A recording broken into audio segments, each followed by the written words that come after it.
En environnement, lancement officiel du nouvel accord de partenariat entre l'Institut congolais pour la conservation de la nature et le Fonds mondial pour la nature pour la gestion du parc national de la Salonga. Durant 5 ans, il sera question de promouvoir la conservation inclusive, tenant compte de l'apport des communautés locales et des populations autochtones pygmées dans la gestion de ces terres protégées et patrimoine mondial de l'UNESCO. La Salonga, un océan vert au cœur des enjeux climatiques. Ce vendredi, ce patrimoine mondial de l'UNESCO a retenu l'attention des acteurs afin de redynamiser sa gestion et promouvoir le modèle de conservation et de développement durable et inclusif qui tiennent compte de l'apport des communautés locales riveraines.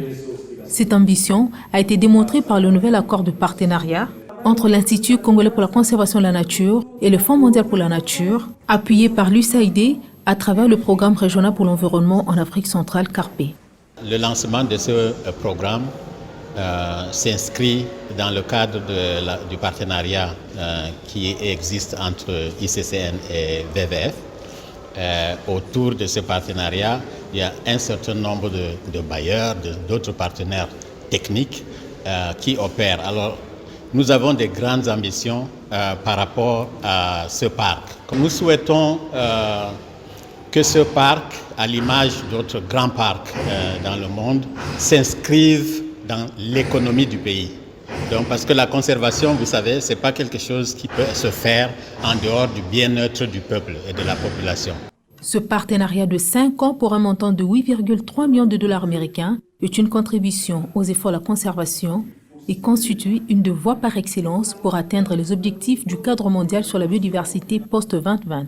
Il est tout à fait normal que nous nous situions dans cette logique de l'atteinte de 30% des territoires érigés pour les autres mesures efficaces de la préservation. Il n'y a pas que seulement les parcs nationaux, mais également d'autres mesures efficaces de la conservation, comme par exemple les territoires des peuples autochtones, etc.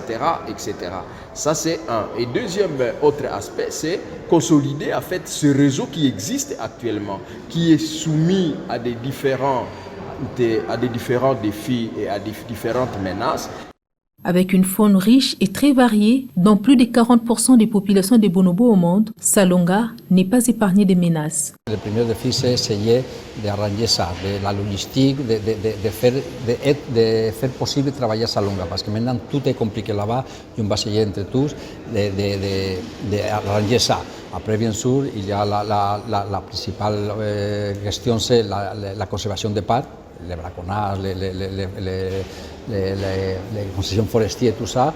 Et après, pour nous, la priorité, c'est de travailler avec la population, que la population pense que le fait d'avoir un parc à son côté, c'est une bonne chose plutôt qu'une mauvaise chose. Le parc national de la Salonga, une destination qui vend l'image positive de la République démocratique du Congo.